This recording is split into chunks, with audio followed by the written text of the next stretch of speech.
So hello everyone and welcome back. तो आज की वीडियो में हम देखने वाले हैं operators in C programming language. तो हम यहाँ पे एक फाइल बना लेते हैं operators.c और इसके अंदर मैं डालूँगा हमारा बेसिक स्ट्रक्चर। तो चलो शुरू करते हैं बिना किसी टाइम पास के। ऑपरेटर्स इन सी, तो ऑपरेटर्स क्या होते हैं? जो हम वेरिएबल और वैल्यूज़ को ऑपरेशन के लिए यूज़ करते हैं। तो types of operator in C language जो एक तरीके से arithmetic, relational, logical, assignment, increment, decrement, miscellaneous operator, precedence और बिटवाइज ऑपरेटर। तो चलो हम स्टार्ट करते हैं हमारे अरिथमेटिक से। बट सबसे पहले आपको ये समझना है ऑपरेटर्स क्या होते हैं और ऑपरेंड्स क्या होते हैं। तो ऑपरेटर्स का मतलब होता है जो भी हमारा ऑपरेटर्स के सिंबल होते हैं हम उसे ऑपरेटर कहते हैं। इक्वल्स टू भी एक तरीके से ऑपरेटर ही है। और जो ऑपरेंड्स होते हैं इसका मतलब है हम ऑपरेटर को कौन से वेरिएबल में यूज़ कर रहे हैं। जैसे कि मैं यहाँ पे एक्स और वाई में कर रहा हूँ, तो एक्स और वाई जो है यहाँ पे ऑपरेंड्स है और इसकी वैल्यू जो भी आ रही है वो है रिजल्ट। तो आपको इस बात का आपको ध्यान रखना है, ठीक है। तो आप इसे अच्छे से डायग्राम में भी लिख सकते हो या फिर आप इसे नोट भी कर सकते हो।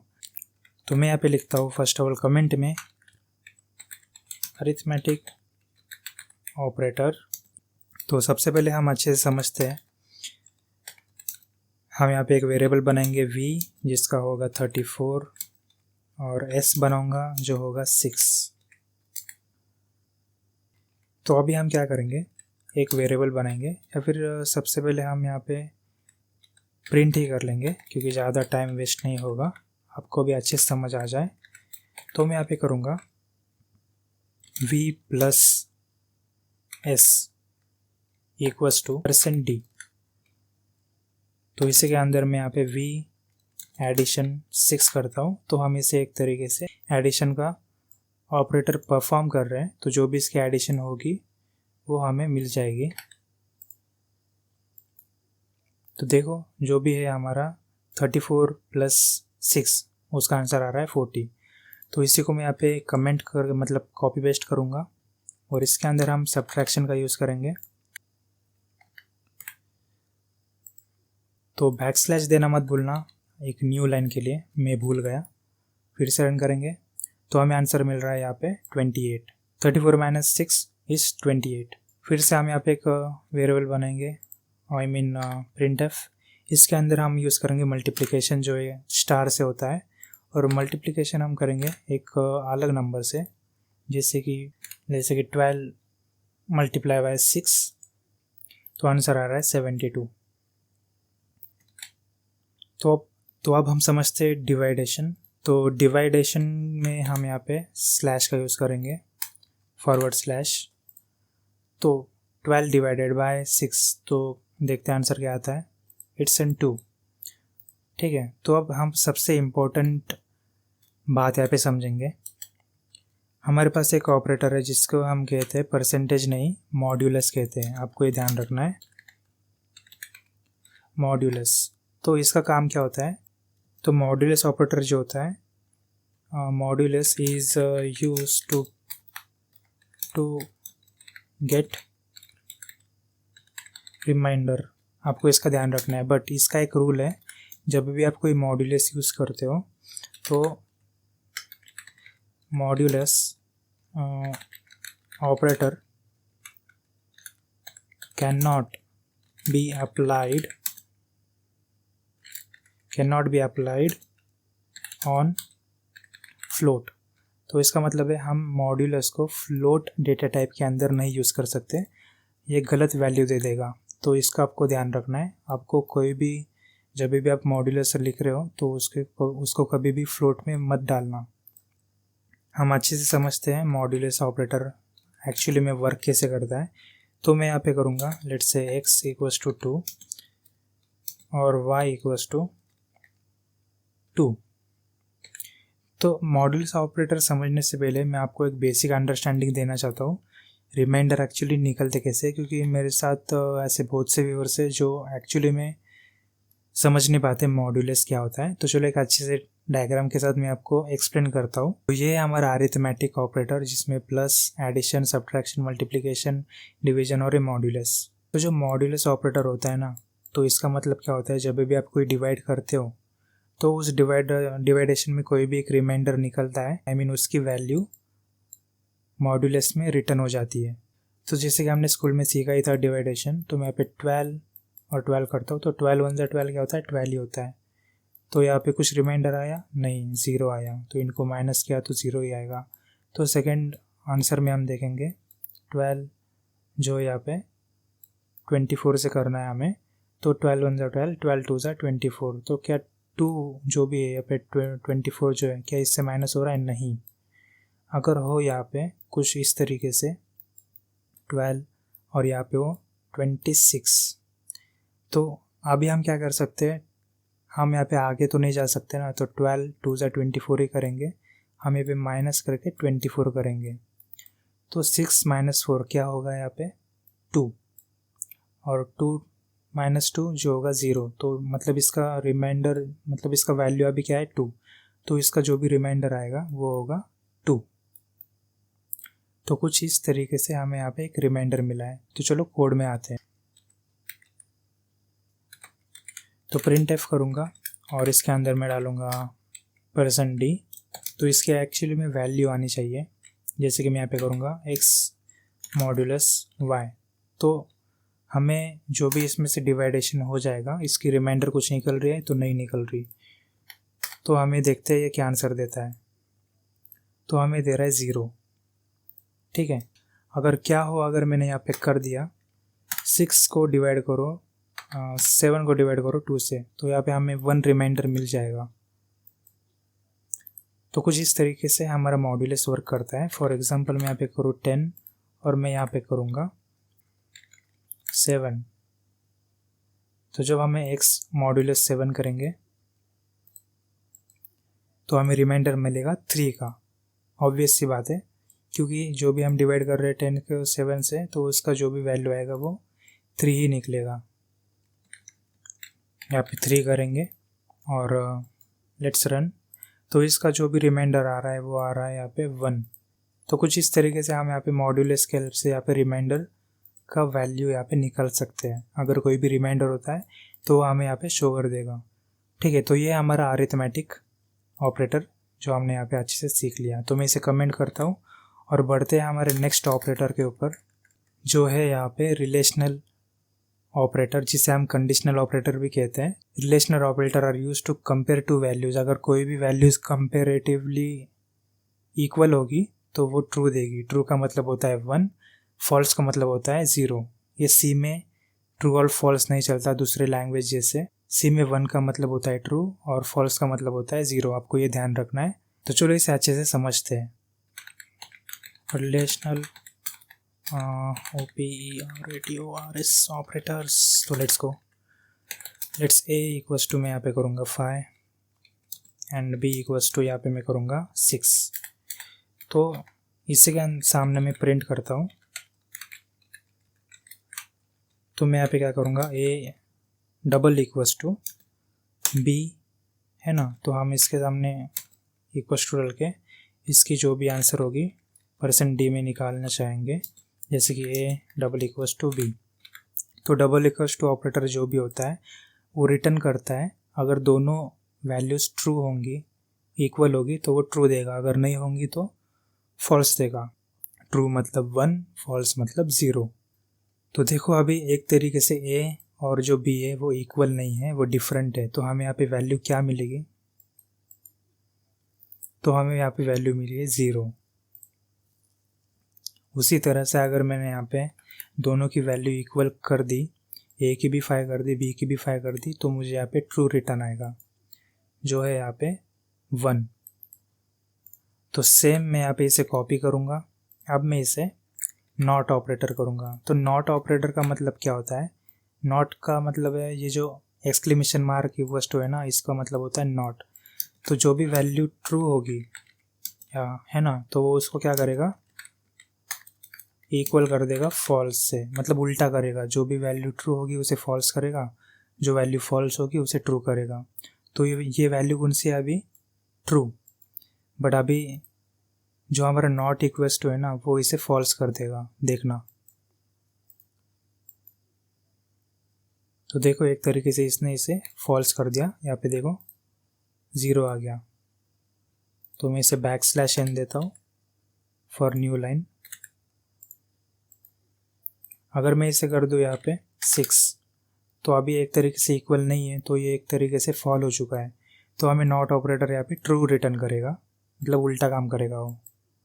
तो देखो इसने यहाँ पे ट्रू प्रोवाइड कर दिया, बट जो उसकी रियल वैल्यू थी वो इक्वल्स है ही नहीं, तो वो फॉल्स ही है। तो ये उल्टा काम करता है नॉट ऑपरेटर। तो हमारा नेक्स्ट ऑपरेटर है यहाँ पे ग्रेटर देन।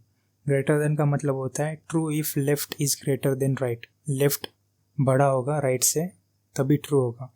अगर मैं यहाँ पे कर दूँ 55 इज़ ग्रेटर देन 6, तो मैं क्या करूँगा, इज़ ग्रेटर देन b। इसका मतलब है कि ये एक तरीके से आंसर ट्रू निकल गया, क्योंकि 5 जो है 6 से बड़ा है, 55 जो है फिर 6 से बड़ा है। अगर मैं इसे कर दूँ 66 है ना, जैसे कि 55 इज़ ग्रेटर देन b, तो इसका वैल्यू आएगा फॉल्स, क्योंकि ये फॉल्स है। तो 0 आ गया देखो यहाँ पे। अब हम देखेंगे लेस देन ऑपरेटर का। तो अभी लेस देन ऑपरेटर का काम क्या होता है, राइट वाली वैल्यू अगर बड़ी होगी लेफ्ट से तो वो ट्रू होगी। तो ये बात आपको ध्यान रखना है। तो मैं अभी से रन करके देखता हूँ। तो राइट वाली वैल्यू बड़ी है, 66 इज ग्रेटर देन 55, यस। तो देखो यहाँ पे ये ट्रू हो गया। अगर मैं यहाँ पे कर दूँ 6 कर देता हूँ फिर से, क्या 55 छोटा है 6 से? नहीं, तो ये मुझे दिखाएगा 5, I mean false, sorry false देगा 0। इसी तरीके से हम यहाँ पे ग्रेटर देन इक्वल्स टू देखते हैं। तो ये बात आपको समझ में आने चाहिए, मैं आपको एक कमेंट में लिख के देता हूँ। जो ग्रेटर देन इक्वल्स टू होता है ना, वो क्या करता है, ग्रेटर देन इक्वल टू जो होता है, जब लेफ्ट वैल्यू राइट के बराबर या बड़ी होगी तब आंसर ट्रू आएगा। ध्यान से पढ़ना इसे। जब लेफ्ट की वैल्यू राइट के बराबर या बड़ी होगी तब आंसर ट्रू आएगा। तो इसका मतलब क्या है, मैं यहाँ पे फिर से करता हूँ, प्रिंट f अगर a is greater than equals to b, तो जो भी a की वैल्यू होगी, जब लेफ्ट वैल्यू बड़ी होगी राइट से या फिर बराबर होगी तो वो आंसर देगा। जब इक्वल होगी तभी भी वो ट्रू दिखाएगा, अगर बड़ी होगी तो उसे दिखाना ही पड़ेगा। तो कुछ इस तरीके से ये वर्क करेगा। इसे हम %d करते हैं और मैं यहाँ पे करूँगा a greater than equals to b। तो हम यहाँ पे थोड़ा सा चेंज करेंगे, जैसे कि मैं यहाँ पे दिखाता हूँ आपको, 5 इज़ इक्वल्स टू 5, तो a भी 5 b भी 5। तो मैंने क्या बोला था, जब लेफ़्ट वैल्यू राइट के बराबर या बड़ी होगी, तो हमारे पास अभी क्या है, बराबर है, तो इक्वल है, तो उसका आंसर ट्रू आएगा। तो चलो देखते हैं ये ट्रू देता है या नहीं। तो हाँ, ये ट्रू दे रहा है। तो अगर हमने ओनली ग्रेटर देन में देखा तो यहाँ पे क्या दिखा रहा है, फॉल्स। तो बराबर नहीं देखता, वो बस देखता है कि बड़ी है क्या नहीं, बस इतना ही, इसमें फ़र्क है। सेम लेस देन का भी थोड़ा उल्टा ही है, आप इसे अच्छे से समझ चुके होंगे। अगर नहीं समझे तो जो भी राइट वाली वैल्यू लेफ़्ट के बराबर होगी या फिर बड़ी होगी तभी वो ट्रू देगी। तो कुछ इस तरीके से। तो यहाँ पे इक्वल तो है ही, तो ये भी मुझे ट्रू देगी। \n true. अगर मैं यहाँ पे कर दूँ 55 और यहाँ पे मैं कर दूँ 26, तो देखते हैं ये भी ट्रू देगा। अगर मैं यहाँ पे कर दूँ 54, तो ये ऑब्वियसली नहीं देगा, क्योंकि वो बड़ी वैल्यू नहीं है। तो हमने यहाँ पे अच्छे से समझ लिया रिलेशनल ऑपरेटर भी क्या होते हैं। और हाँ, मेक श्योर टू इसे आप नोट्स बना लो। तो लॉजिकल ऑपरेटर सबसे इम्पोर्टेंट पॉइंट होता है। तो इसमें क्या होता है, जो लॉजिकल ऑपरेटर होता है इसमें 3 ऑपरेटर्स आते हैं। इसे कहते हैं एंड ऑपरेटर, क्योंकि एक तरीके से एंड है, और इसे और कहते हैं, और इसे नॉट कहते हैं।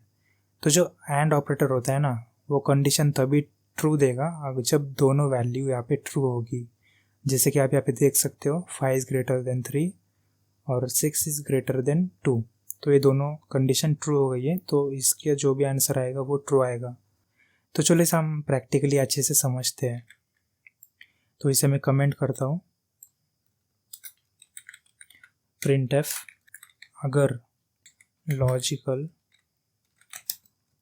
एंड ऑपरेटर जो होता है 5 is greater then 3 and 6 is greater then 4, तो ये कंडीशन एक तरीके से ट्रू है। तो अब हम देखेंगे एंड ऑपरेटर एक्चुअली में यूज़ कैसे करते हैं। जैसे कि मैं फॉर एग्जांपल बता रहा हूँ, अगर आप इसे एक तरीके से वेरिएबल भी आप लिख सकते हो, अगर 5 is greater then let's say 3, और यहाँ पे मैं एंड ऑपरेटर का यूज़ करूँगा, तो हम यहाँ पे दो कंडीशन दे रहे हैं। इस दोनों कंडीशन में जो भी दोनों ट्रू होंगे तभी वो ट्रू देगा। कुछ इस तरीके से कंडीशन देंगे 6 इज़ ग्रेटर देन 4, तो इसका आंसर अभी देखेंगे क्या आएगा। तो इसका आंसर आ रहा है यहाँ पे ट्रू, क्योंकि दोनों कंडीशन यहाँ पे ट्रू है। अगर इसमें से मैं यहाँ पे एक बढ़ा दूँ, जैसे कि 6 इज़ ग्रेटर देन 44, तो एक तरीके से ये फॉल्स हो चुका है, तो दोनों में से एक यहाँ पे फॉल्स निकल गया, तो ये हमें यहाँ पे फॉल्स देगा। तो मैं यहाँ पे कमेंट में लिख कर ही बताता हूँ, जो भी हमारा एंड ऑपरेटर होता है, both condition will be true then the answer is true. तो आपको ये ध्यान रखना है, ठीक है। तो अभी हम यहाँ पे और ऑपरेटर को देखेंगे, जो है यहाँ पे लॉजिकल और। तो और ऑपरेटर का जो भी सिंबल है ना, हम इसे कैसे लिखते हैं, जो भी आप बैकस्लैश यहाँ पे लिखते हो ना, तो उससे दबाना है, बट वो दबाने से पहले आपको शिफ्ट होल्ड करके बैकस्लैश को 2 बार दबाना है, तो आपका और ऑपरेटर यहाँ पे बन जाएगा। तो अभी हम क्या करेंगे, सेम यहाँ पे मैं क्या करूँगा, 5 इज़ ग्रेटर देन 3 और ऑपरेटर का यूज़ करूँगा, और 6 इज़ ग्रेटर देन 4, कुछ इस तरीके से।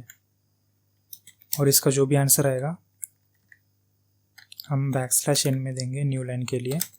तो मैं इसी को यहाँ से कॉपी करूँगा, ज़्यादा लिखने की ज़रूरत ना पड़े।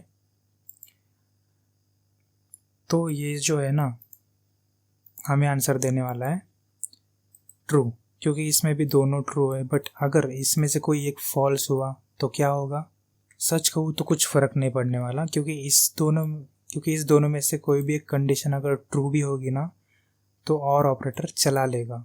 मतलब दोनों कंडीशन में से कोई एक भी कंडीशन ट्रू होगी तो वो ट्रू ही देगा, देखो। बट ये नहीं देता है, एंड ऑपरेटर नहीं देता। अगर इसमें से दोनों जो भी वैल्यू फॉल्स होती है तो वो फॉल्स देता है। तो कुछ इस तरीके से हमारा एंड ऑपरेटर वर्क करता है। तो मैं यहाँ पे भी लिख लेता हूँ, आप इसे नोट में लिख लेना। If both condition are true then answer is true if one of them is true then also answer is true। तो मतलब इसमें से अगर कोई एक भी वैल्यू ट्रू होगी दोनों कंडीशन में से, तभी भी एंड ऑपरेटर यहाँ पे चल जाएगा। आप समझते हैं नॉट ऑपरेटर के बारे में। तो नॉट ऑपरेटर क्या होता है, तो जो भी यहाँ पे वैल्यू ट्रू होगी तो उसे फॉल्स कर देगा, और जो भी फॉल्स होगी वो उसको ट्रू कर देगा। x जैसे कि 32 और y इक्वल्स टू 33। तो कुछ नहीं, ये बस एक नंबर ही है। और मैं यहाँ पे करूँगा एक्सक्लेमेशन मार्क, जिसे नॉट कहते हैं, तो मैं इसे नॉट ही कहूँगा। Not operator equals to %d not, और इसके अंदर मैं करूँगा y x is lesser than y। तो जो भी y है ना वो x से बड़ा है, तो ये ट्रू देना चाहिए एक्चुअली में, बट हमें यहाँ पे मिल रहा है फॉल्स, क्योंकि ये ट्रू को फॉल्स करता है और फॉल्स को ट्रू, बस आपको इतना ध्यान रखना है। तो हमने यहाँ पे लॉजिकल ऑपरेटर भी अच्छे से समझ लिया, तो मैं इसे यहाँ पे कमेंट करता हूँ जो है असाइनमेंट ऑपरेटर। तो असाइनमेंट ऑपरेटर हम स्टार्टिंग से यूज़ करते हैं, जो भी हम कोई, इसे हम असाइन ऑपरेटर कहते हैं। हमने यहाँ पे स्टार्टिंग में ही जब वेरिएबल बनाना सीखा था तब हमने सीखा था। तो जो भी असाइनमेंट ऑपरेटर होता है ना, या असाइंड ऑपरेटर जो पहला ऑपरेटर है, उसकी राइट वाली वैल्यू लेफ्ट में चली जाती है। जैसे कि एक वेरिएबल की जो वैल्यू होती है ना वो हमारे ए में गई है, तो कुछ इस तरीके से। तो चलो इसे भी अच्छे से समझते हैं। तो मैं यहाँ पे डालूँगा असाइनमेंट ऑपरेटर। तो जैसे मैंने बोला ये भी एक तरीके से असाइनमेंट ऑपरेटर में आता है, हम इसे असाइन ऑपरेटर कहते हैं। तो मैं यहाँ पे बनाऊँगा इंट r = 2 और इसके अंदर मैं करूँगा क्या, r + 3। तो इसमें क्या ऐड हो चुका है, अभी r में क्या है 2, तो 2 + 3 हो गया। मतलब यहाँ पे जब भी मैं printf करूँगा और इसके अंदर मैं %d करूँगा, तो हमारी r की वैल्यू अभी हो चुकी है यहाँ पे 5। रन करके देखते हैं, तो देखो यहाँ पे आ चुका है 5। तो सेम गोज़ टू यहाँ पे अगर मैं सब्ट्रैक्ट = तो यहाँ पे इसका माइनस हो जाएगा, तो इसकी एक्चुअल वैल्यू आ जाएगी 1 -1। तो दूसरा ऑपरेटर है हमारे पास मल्टीप्लाई, डिवाइडेशन और मॉड्यूलस। तो हम यहाँ पे क्या करेंगे, यहाँ पे एक वैल्यू बढ़ा देंगे और इसको मैं यहाँ पे करूँगा मल्टीप्लाई = तो जो भी इसका आंसर आएगा हमें मिलेगा 66। तो इसके बाद हम यहाँ पे डिवाइड ऑपरेटर का यूज़ करेंगे, डिवाइड = तो जो भी 2/3 होगा उसका आंसर यहाँ पे आएगा 7। तो हमारा आंसर यहाँ पे आ चुका है 7। तो अभी मॉड्यूलस ऑपरेटर का यूज़ करेंगे और इसमें हम थोड़ी सी चेंजेस करेंगे, जैसे कि 12 और मैं यहाँ पे करूँगा 7। तो हमें आंसर मिलता है यहाँ पे 5, क्योंकि जो भी यहाँ पे 12/7 हमने किया, तो इसका रिमाइंडर आ चुका है इसमें 5। तो कुछ इस तरीके से हमने यहाँ पे हमारा असाइनमेंट ऑपरेटर भी अच्छे से सीख लिया है। इंक्रीमेंट डिक्रीमेंट, तो ये भी एक अच्छा सा पॉइंट है जो यहाँ पे थोड़ा सा कॉम्प्लिकेटेड लगेगा आपको, बट एक तरीके से ईजी है, जिसे हम यहाँ पे यूनरी ऑपरेटर्स के अंदर काउंट करते हैं। तो मैं इसे कमेंट करता हूँ। तो आपको सबसे पहले यहाँ पे एक बात ध्यान रखनी है, इंक्रीमेंट डिक्रीमेंट में 2 तरीके के इंक्रीमेंट और डिक्रीमेंट होते हैं, जिसे हम कहते हैं पोस्ट फिक्स और दूसरे को कहते हैं प्रीफिक्स। पोस्ट फिक्स का मतलब क्या होता है, इसके आगे जो भी मतलब वेरिएबल के आगे हम यहाँ पे a++ कहते हैं, पोस्ट इंक्रीमेंट कहते हैं, डिक्रीमेंट का भी कर सकते हैं, बट एक तरीका है कि यहाँ पे जैसे हम कहते हैं प्रीफिक्स। जो होता है हमें पहले ही ऑपरेटर का यूज़ करना पड़ता है, जैसे कि ++, इसके बाद एक वेरिएबल आएगा, फिर माइनस फिर वेरिएबल, तो इसे प्रीफिक्स कहा जाता है। तो पोस्टफिक्स का मतलब क्या होता है, जो हम वेरिएबल के बात करते हैं। प्रीफिक्स का मतलब है जो हम वेरिएबल लिखने से पहले ही कर देते हैं। मैं यहाँ पे बनाऊंगा इंट a = 5 और इसको a++ कर दूंगा। तो अभी हम क्या करेंगे, printf करेंगे, जिसके अंदर होगा %d और a। तो अभी एक्चुअली में इसकी वैल्यू क्या आएगी, अगर आपने 6 कहा है तो आप एकदम करेक्ट हो। तो यहाँ पे हमने तो 6 कर दिया, बट अगर मैंने यहाँ पे माइनस कर दिया होता तो यहाँ पे आंसर आपका अगर 4 होगा तो आप यहाँ पे भी करेक्ट हो, ठीक है। बट अगर क्या होगा, मैं यहाँ पे और एक वेरिएबल बना दूँ, उसके अंदर मैं a++ कर दूँ, तो और मैं प्रिंट करूँगा एक न्यू वेरिएबल यहाँ पे b। तो मुझे बताना जो भी ये a है ना, तो a के अंदर क्या आएगा और b के अंदर क्या आएगा। आप एक सेकेंड के लिए सोचो थोड़ा और मुझे बताओ। तो हमने यहाँ पे पोस्ट इंक्रीमेंट किया है b वेरिएबल के अंदर a को, है ना। तो अब देखते हैं a में क्या वैल्यू आएगी, b में क्या आएगी। तो ए में आ चुका है 6 और बी में 5। बट ऐसा क्यों हुआ? क्योंकि तो एक्चुअली में यहाँ पे हुआ क्या है, जो भी हमारा बी वेरिएबल है ना, तो उसने यहाँ पे क्या लिया है, ए वेरिएबल। तो जब भी हम कोई इंक्रीमेंट करते हैं ना, तो बी क्या करता है, B gets the current value A, जो है यहाँ पे 5। लेकिन उसी के बाद जो भी होता है, ए जो होता है 6 हो जाता है। After that A become 6। तो आपको ये बात ध्यान रखना है। तो क्या होगा अगर मैं चाहूँ कि बी में जो भी हम ए प्लस प्लस कर रहे हैं इंक्रीमेंट, तो मुझे वो बी के साथ ही चाहिए। मतलब जो अभी हमने इंक्रीमेंट की है ना वैल्यू, तो वो मुझे इंक्रीमेंट के साथ ही चाहिए। तो मैं करूँगा यहाँ पे प्रीफिक्स। तो जब भी हम इसे प्रीफिक्स करेंगे, हमारे प्री इंक्रीमेंट करेंगे ए को, तो वो यहाँ पे बी के साथ अटैच हो जाएगा। तो अभी देखना, तो मैंने यहाँ पे बी डिक्रीमेंट कर दिया, ए डिक्रीमेंट। तो जो भी यहाँ पे है, अभी ए भी 4 है और बी भी 4 है। अगर मैं यहाँ पे प्लस प्लस कर देता, मतलब प्री इंक्रीमेंट कर देता, तो हमारा अभी वैल्यू होता 6।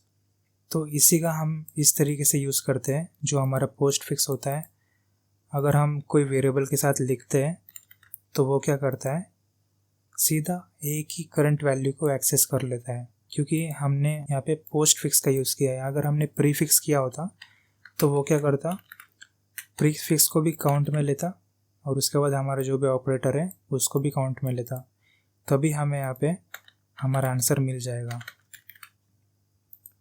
सो आई होप आपको ये इंक्रीमेंट में प्रीफिक्स और पोस्ट फिक्स अच्छे से समझ आया होगा। Miscellaneous operator. तो मिसलेनियस ऑपरेटर में सबसे मेन बात हम ध्यान देंगे साइज ऑफ के ऊपर। तो साइज ऑफ के पहले बात करने के ऊपर हम ये 3 ऑपरेटर, ये जो 4 ऑपरेटर है, इसके ऊपर बात कर लेते हैं। तो ये जो है ना, कॉमा और जो डबल डॉट, तो ये हमारे इफ एल्स कंडीशन में आता है, जो हमने अभी तक सीखा नहीं है। तो जब भी हम ये सीखेंगे तो मैं इसके ऊपर बात करूंगा। तो इसके पहले हम क्या करते हैं, इफ कंडीशन इज ट्रू, तो जो भी क्वेश्चन मार्क और इस डॉट के अंदर होगा, तो इसके अंदर ट्रू वैल्यू होनी चाहिए, और जो भी इस डबल डॉट के आगे होगा तो ये फॉल्स वैल्यू होती है। तो हम यहाँ पे एक कंडीशन लिखते हैं, जिसे हम कहते हैं टर्नरी ऑपरेटर। तो जो कॉमा होता है, ये मोस्टली यूज़ होता है हमारे मल्टीपल एक्सप्रेशंस लिखने में, हमें हेल्प करता है। जैसे कि इंट के हम आगे ए वेरिएबल लिख के कॉमा देते, फिर बी लिखते, फिर सी लिखते, कुछ इस तरीके से हम कॉमा का इसमें यूज़ करते हैं। तो अब एंड ऑपरेटर का हमने पॉइंटर्स में देख ही लिया था। जो एंड ऑपरेटर होता है वो हमारे वेरिएबल का मेमोरी एड्रेस शो करता है। And operator returns actual address of variable. और जो स्टार ऑपरेटर होता है, हमने इसके बारे में भी पढ़ा था। तो जो भी पॉइंटर में एक वेरिएबल होता है, तो उस वेरिएबल की जो रियल एक्चुअल वैल्यू होती है, वो हमें एक सिंगल स्टार प्रोवाइड करके देता है। तो हम यहाँ पे बस सीखने वाले हैं कि साइज ऑफ एक्चुअली होता क्या है। तो चलो देखते हैं। तो साइज ऑफ ऑपरेटर क्या दिखाता है? एक्चुअली साइज ऑफ ऑपरेटर जो होता है, हमारा जो डेटा टाइप होता है ना, उसकी साइज़ दिखाता है। जैसे कि मैं यहाँ पे फॉर एग्जांपल दे दूँ a=4 और मैं यहाँ पे प्रिंट कर दूँ, बट हम एक्चुअली में हमारे डेटा टाइप की साइज़ कैसे देख पाएंगे? तो साइज़ देखने के लिए हम यहाँ पे एक फॉर्मेट स्पेसिफायर यूज़ कर सकते हैं, ZU, जो एक साइज़ ऑफ डेटा टाइप देखने का फॉर्मेट स्पेसिफायर है। तो मैं यहाँ पे क्या करूँगा, प्रिंट में साइज़ ऑफ करूँगा और इसके अंदर मैं उस वेरिएबल का नाम डालूँगा। तो मैं उस वेरिएबल का नाम ही लिख देता हूँ यहाँ पे चेक साइज़, है ना। तो चेक साइज़ जो हमारा है ना, जो इंट की जो भी डेटा टाइप की साइज़ है यहाँ पे, जैसे कि मैंने बोला था 4 बाइट होता है। तो इंट का है 4, कैरेक्टर का है, कैर का है 1, फ्लोट का है 4 और डबल का है 8। तो आपको ये ध्यान रखना आना चाहिए। तो देखो 4 दिखा रहा है। अगर मैं कैर कर दूँ तो मुझे 1 दिखाएगा।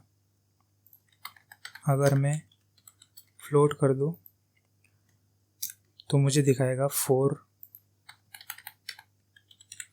अगर मैं डबल कर दूँ तो मुझे दिखाएगा 8। तो इनकी जो भी डेटा टाइप साइज़ होती है, वो उनका साइज़ दिखा देता है। तो कुछ इस तरीके से हम साइज़ ऑफ का यूज़ कर सकते हैं। तो मैं इसे भी यहाँ पे कमेंट करता हूँ।